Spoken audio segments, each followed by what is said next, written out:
जय श्री कृष्ण। आज मैं आपके सामने माघ शुक्ल जया एकादशी की कथा को लेकर के उपस्थित हूँ। इससे पहले मंत्राशय कर्मकांड विधि चैनल में आपका स्वागत है।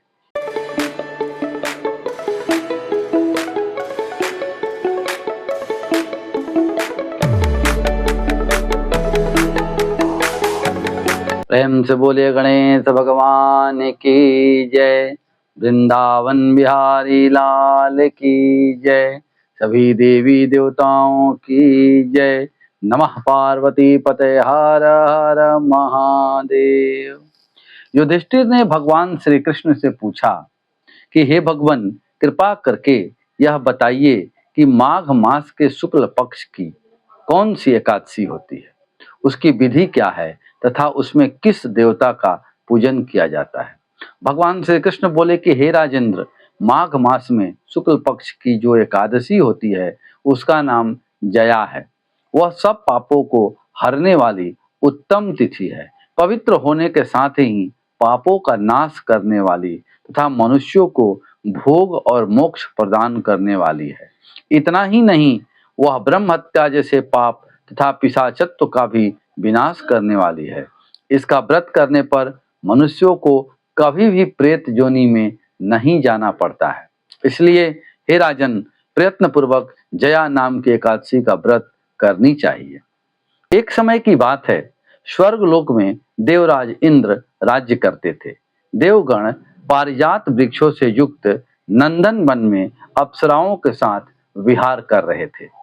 50 करोड़ गंधर्वों के नायक देवराज इंद्र ने स्वेच्छापूर्वक वन में विहार करते हुए बड़े हर्ष के साथ नृत्य का आयोजन किया। गंधर्व उसमें गान कर रहे थे, जिनमें पुष्पदंत, चित्रसेन तथा उसका पुत्र ये 3 प्रधान थे। चित्रसेन की स्त्री का नाम मालिनी था। मालिनी से एक कन्या उत्पन्न हुई थी जो पुष्पवंती के नाम से विख्यात थी। पुष्पदंत गंधर्व के एक पुत्र था जिसको लोग माल्यवान कहते थे। माल्यवान पुष्पवंती के रूप पर अत्यंत मोहित था। ये दोनों भी इंद्र के संतोषार्थ नृत्य करने के लिए आए थे। इन दोनों का गान हो रहा था। इनके साथ अप्सराएं भी थी। परस्पर अनुराग के कारण ये दोनों मोह के वशीभूत हो गए। चित्त में भ्रांति आ गई, इसलिए वे शुद्ध गान न गा सके।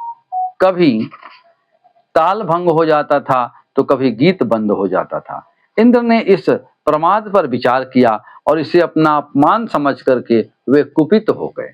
अतः इन दोनों को श्राप दिया, अरे मूर्खों, तुम दोनों को धिक्कार है। तुम लोग पतित और मेरी आज्ञा भंग करने वाले हो। अतः पत्नी पत्नी के रूप में रहते हुए पिशाच हो जाओ। इंद्र के इस प्रकार श्राप देने पर इन दोनों के मन में बड़ा दुख हुआ। वे हिमालय पर्वत पर चले गए और पिशाच योनि को पाकर भयंकर दुख भोगने लगे। शारीरिक पातक से उत्पन्न ताप से पीड़ित होकर दोनों ही पर्वत की कंदराओं में विचरते रहते थे। एक दिन पिशाच ने अपनी पत्नी पिशाची से कहा, हमने कौन सा पाप किया है जिससे यह पिशाच योनि प्राप्त हुई है। नरक का कष्ट अत्यंत भयंकर है तथा पिशाच योनि भी बहुत दुख देने वाली है। अतः पूर्ण प्रयत्न करके पाप से बचना चाहिए। इस प्रकार चिंता मग्न होकर वे दोनों दुख के कारण सुखते जा रहे थे। दैवयोग से उन्हें माघ मास के शुक्ल पक्ष के एकादशी की तिथि प्राप्त हो गई।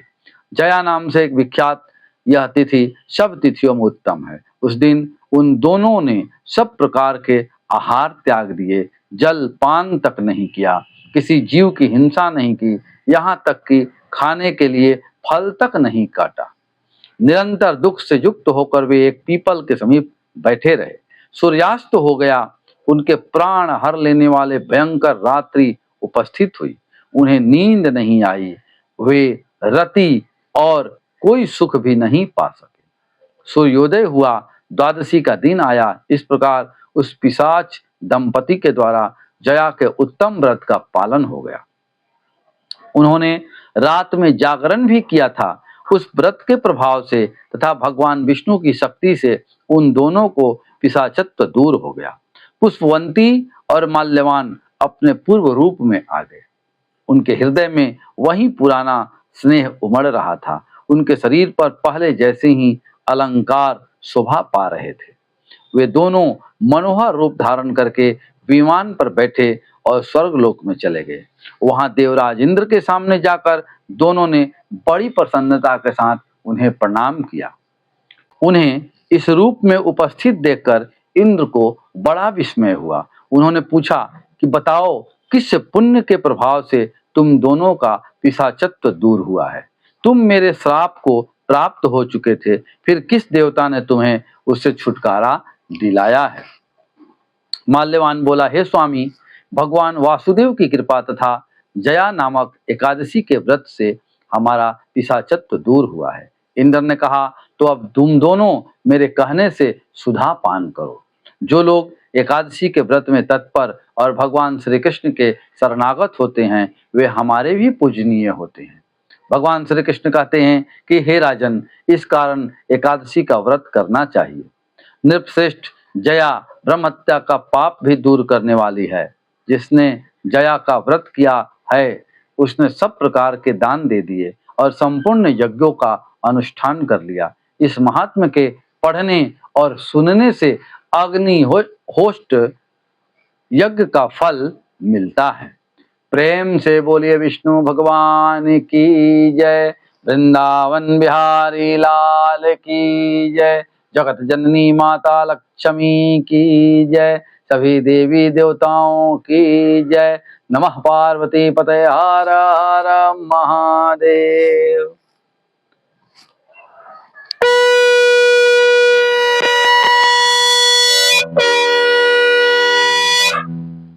इसी तरह के और वीडियो देखने के लिए, मेरे चैनल से जुड़े रहने के लिए चैनल को सब्सक्राइब करें, वीडियो को लाइक करें।